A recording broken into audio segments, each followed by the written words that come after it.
Hi there, Malcolm here with my 191st Booktube video. Today I'll be bringing you my April wrap-up and May TBR. During the month of April I finished 12 titles, totaling 2,867 pages, put me 2,967 pages up.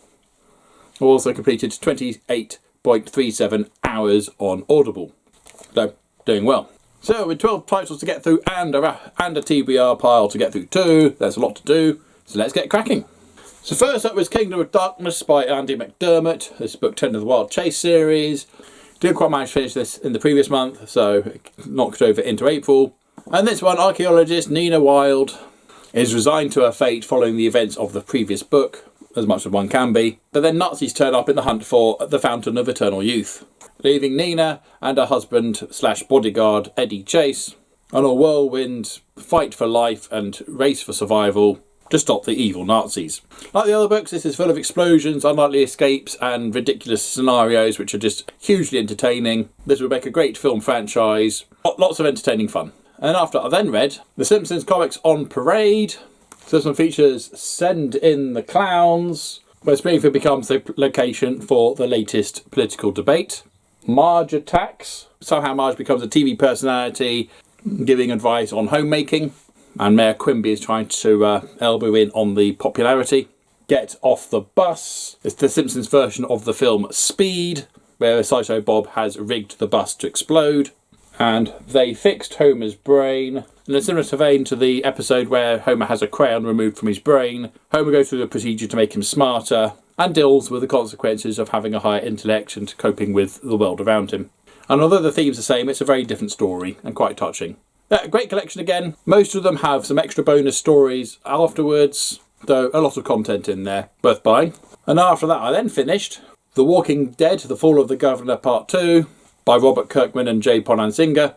And it's effectively the novelisation of Volume 8 of the graphic novel series Made to Suffer, but told from the point of view of Lily.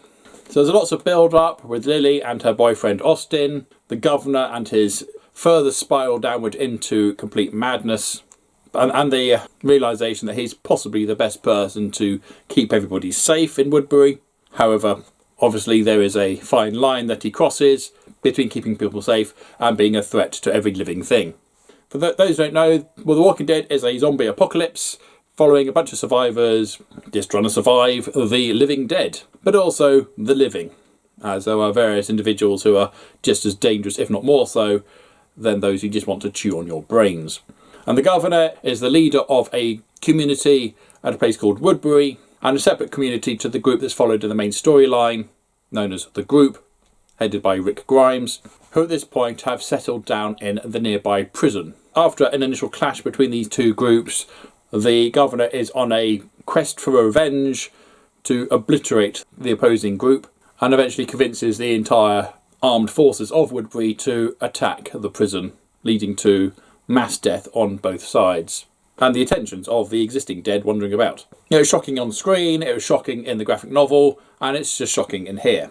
Although by this point we know what's going to happen. Yeah, I really enjoyed this. It nicely fleshed out the contents of the graphic novel and makes some other minor characters a lot more significant. And indeed Lily goes on to star in her own sub-series following on from this book. Great companion to the graphic novels, not so much to the TV show because the two are very different. Certain beats are the same, but they do have different characters doing different things. They both have the governor. I'll just leave it as very different. And it took me so long to read it because I read it while I was boiling the kettle, and so I only managed like a page and a half at a time, and I didn't always get to read it because people wanted to talk to me. But that's the trouble with having a family. Yeah, worth buying. And after that I then read Marvel Select The Amazing Spider-Man, The Book of Ezekiel. Now this one apparently chronicles the second interaction between Spider-Man and this mysterious man Ezekiel, but you don't necessarily need to have read that one. There is an intro just to bring you up to speed. And this gives you another Spider-Man story. Now my big complaint about this one, starting off with a negative, is that it tries to make Spider-Man Buffy, as in Buffy the Vampire Slayer. It adds a certain, there's one in every generation that's chosen to be a spider person, mysticism, which just felt very Buffy the Vampire Slayer and cheap. The artwork's pretty clean, quite dynamic. The story goes along okay. I said this was worth buying, but then Peter Parker is quite a likeable character. He does carry the story very well. And after that, I then read The Terraformers by Annalene Newitz. And as this was April's book of the month, I've done an individual video for this one, so I'll leave a link to that below if you want to know what I thought of that. And after this, I then read James Rowland's The Sixth Extinction. This is book 10 of the Signal Force series. And in this one, a research laboratory is broken into and something rather sinister is stolen. And a particularly nasty contagion escapes and starts affecting the entire area and spreading. And it's clear that the madman who's stolen this is wanting to use this biological thing as a means of wiping out humanity for reasons. So it's left to the Signal Force team to find out who, where, why, what and how to stop it. Yeah, really good, really exciting, really thrilling. I felt close to the wire. I'm certainly in a post-pandemic world where we've all seen what happens when contagion spreads across the planet. It felt a little bit more real, and interesting, this was written about 5 years before the pandemic happened.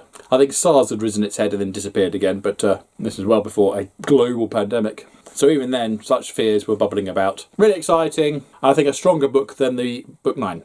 Yeah, really, really enjoyed it. Booktastic. And after that, I then read The Simpsons Comics Big Bonanza, featuring Crostonia, where in a bid to avoid paying tax, Krusty creates his own country, and that goes about as well as expected.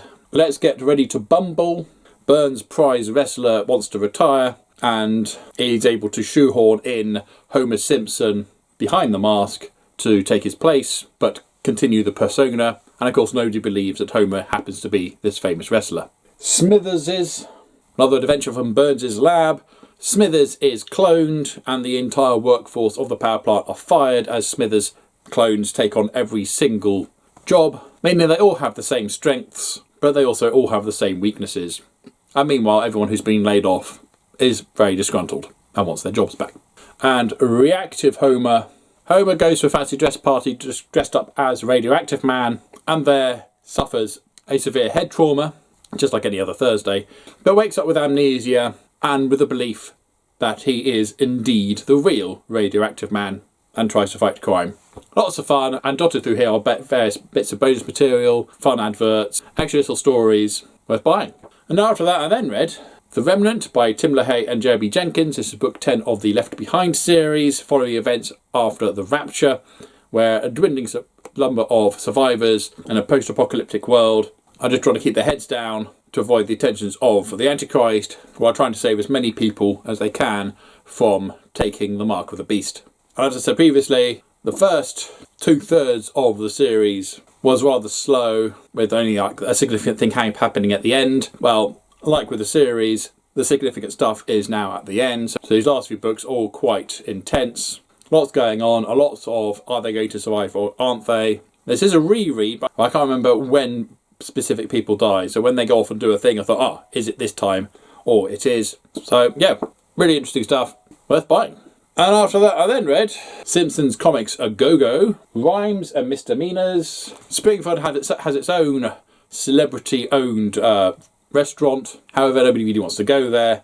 And so through a series of unlikely events, Krusty starts hosting Poetry Night, which sees not only a rivalry between Lisa Simpson and Martin Prince, but also a rivalry between this establishment and Moe's Tavern, who also trying to do the same. The Great Springfield Frinkout sees a alternate Springfield created by Professor Frink's accident at his laboratory, where everybody is slightly different. Marge is the mayor, Homer's a hitman, Bart is effectively Milhouse, Milhouse is effectively Bart, Sideshow Bob is Principal Skinner, as well as a whole bunch of other interesting choices, as Frink tries his best to find out just what's going on and how to reverse his mistake. Yeah, a lot of fun, that one. I really like that. Yeah, had a good what-if feel to it. Burnsy on board. Burns, who wants to relive his tobogganing days. Burns brings the Winter Olympics to Springfield, and basically everyone's completely useless. To Live and Diaper in Springfield. Krusty Brand and Day Nursery Care turns out to be not very good, like everything else, Krusty Brand, and Marge takes it onto herself to form her own nursery, but then has to go off and do a thing, leading to some interesting results. There's also a bonus story, Fan Tasty Island, where Burns gets the Springfield family to go to a specific island to smuggle back a particular product, and Wiggum is on the case to try and stop them. Yeah, interesting. Again, lots of fun, but lots of bonus material worth buying. And after that I then read The Two Towers by J.R.R. Tolkien. This is the second book of the Lord of the Rings trilogy. The first one saw the formation of the Fellowship of the Ring and its dissolution. This is an audible read to me by the lovely Andy Serkis, who himself played Gollum in the trilogy, in the films. And his performance here is spot on, as he does all the voices, as well as a very convincing Gollum for some reason. And this book is really a split into two main chunks. The first story follows the hobbits Merry and Pippin as they're abducted by the orcs and taken to Isengard. They've taken the hobbits to Isengard, and the pursuit by their friends Aragorn, Legolas and Gimli, sometimes told by Merry and Pippin as they go on their adventures meeting Treebeard, and then the three chasers as they try and unravel what happened to their friends from the clues that they find along the way. And that is the entirety of the first half of the book. The second half then follows Sam and Frodo and Gollum as they try and make their way to a hot place to bung a bit of jewellery into it. Both halves of the book felt very different. I enjoyed them both, and thankfully, unlike with the first book, there was a hell of a lot less singing, particularly with the Sam and Frodo part. And again, it's really interesting to see what Peter Jackson changed for the film and what he deemed to keep the same. There are a few more glaring changes in this one, certainly around the battle at Helm's Deep, about who was there. So that was really interesting. And of course, this was absolutely booktastic. Really enjoyed listening to this version. And after that, I then read Marvel's Select X-Men Class of 92. Now, this is a really interesting alternate version of the X-Men team. And I don't know if you've watched the latest X-Men series on Disney Plus, X-Men 97, I think it is. But this has very similar thematic feels to that series. But yeah, absolutely brilliant. I love this one. Some great action, nice artwork, and divided by info dump pages, where if it introduces a whole bunch of characters, of villains or heroes that not necessarily as well known about because they're not featured in any of the films yet, just give you a little lowdown who these people are and what they can do, which is quite nice. Deadpool turns up and he's absolutely fantastic in the few panels that he's in. Yeah, so hilarious, shocking, moving, emotional, exciting. Yeah, this had absolutely everything in it. Highly recommend this one. Booktastic. And after that, I then read Ultima by Stephen Baxter. This is book 2 of the Proxima duology. And where book 1 saw the planet Proxima being settled on, sort of colonised by those who survived the events of the first book, which weren't huge amounts. And then a weird hatch is found on Mercury, which links literally to Proxima. At the end of book 1, they step through the hatch for one final time and find themselves on an alternate Proxima, been approached by a Roman centurion. And this one takes that story and runs with it as they join forces with these Romans, are taken back to a very different Earth, and they go through a few more hatches and a few more surprises takes place. And a feel of the Long Earth series in a way, in that we keep jumping into alternate realities where things are exactly the same but completely different. And we end up with a ragtag team from various different realities just trying to find out just what the hell is going on. So a big lot of mystery going on here, but I didn't find it quite as interesting as the first book. Now, there's certainly a case of, well, we're going to step through another hatch and now everything's changed again and off we go once more. And of course, sometimes we leave certain people behind or they die. And there's certainly time jumps, not through jumping through the hatches, although that comes in later. But, they turn up to a place and then it's like 6 months, 10 years later. But you don't really get a good feeling of how much time has elapsed between them arriving at a place and then we following on a bit later on. As we sometimes follow two different groups of people at different time, at different places and different realities, or even in the same reality, but sometimes you follow one lot for a certain length of time and then we come back to the other lot like 60 years later or something. I don't know. It got a bit confusing. And the ending is one of those, you're going to either love it or hate it. I thought it was quite good. There you go. Worth buying. Okay, so those are the books I have read. The books I plan to read in May are... My book of the month will be Among the Living by Tim Lebbon. This is his latest horror paperback. And this isn't a zombie breakout story. This is an ancient zombie breakout story. There's a difference. So there's that one. And once I've read that, I'll then move on to Children of Ruin by Adrian Tchaikovsky. This is book 2 of the Children of Time trilogy. This was supposed to be read in the previous month, but the Terraformers took me so long to read that I ran out of time. It's also a huge book in its own right, who in turn were that keen on sharing a planet with a bunch of scary-ass spiders. In this one, the survivors of that go to another terraforming enterprise elsewhere to see just what happened there. Really good stuff. Children of Time is fantastic. Highly recommend it. Looking forward to seeing where this goes. And after I do, I'll then move on to Alien Sea of Sorrows by James A. Moore. And this is book 2. Book 1, Out of the Shadows, was set between books 1 and 2. This one is set way about 400 years after book 2 on a totally different planet, where we have a descendant of Ellen Ripley who is somehow telepathically linked to the aliens on the planet. Not that he knows they're there at the beginning. You'll find out soon enough. And after that, I'll then move on to a short story collection, Old Venus, edited by George R.R. Martin and Gardner Dozios. The premise being that up until the 1960s, we had some lovely sci-fi stories about discovering life on Venus and what might the surface of Venus be like. And of course, in the 1960s, a whole bunch of probes go over there and prove that Venus is perhaps the least inhabitable place in the solar system. And thereby, stories about the place vanished. Nobody bothered writing anything about it, short of terraforming it or something. But what if we could still have some nice romantic views of Venus that was in our minds, and so we have some new stories written by some current authors about a Venus that was, as it were. And as it's such a huge book, I'm not going to read this cover to cover in one sitting. I'm going to finish the story and then move on to Star Wars Clone Wars Gambit Stealth by Karen Miller, and read a chapter of that and then do another story. So this one might hang around for a month or two, depending on how long it takes me to get through it. I expect to do about a story a day. And there's 16 stories. So there we go. Yeah, Star Wars one, this is tied into The Clone Wars, and it does bug me a bit that it's only called Clone Wars Gambit rather than The Clone Wars Gambit.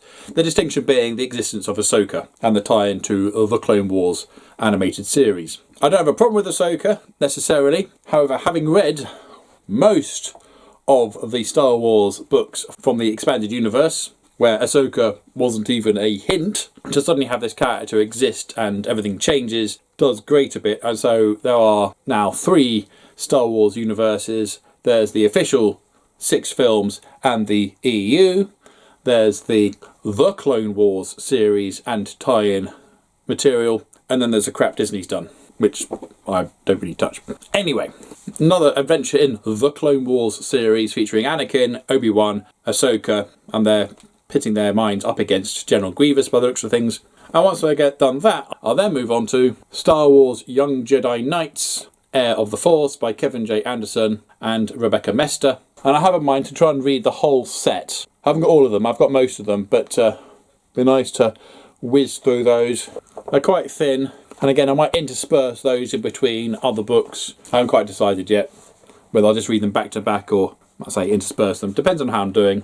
And depends how much I enjoyed the first one. If I find this a bit nah, then I'll be less inclined to whiz through them as much, but I do want to try and read all that. And if possible, get hold of the ones I don't have.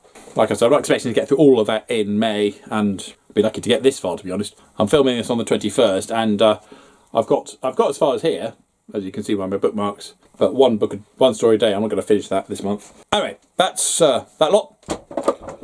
Where did I go? I'm also working my way through the Simpsons graphic novels I have, so that'll keep me busy for some time. My kettle boiling time is now occupied with The Walking Dead Descent by Jay Bonanzinga. So we now separated ourselves from the main Robert Kirkland storyline as we follow Lily just trying to hold things together as she's taken lead of Woodbury, or the survivors of Woodbury. And where do we go from here? And of course we know something bad's going to happen. There's always something bad just about to happen. Chances of survival in The Walking Dead are next to nothing. I'm still reading The Stranger Times by C.K. McDonald to my son, and Floating Hotel by Grace Curtis to my wife. Fully expect to finish that this month.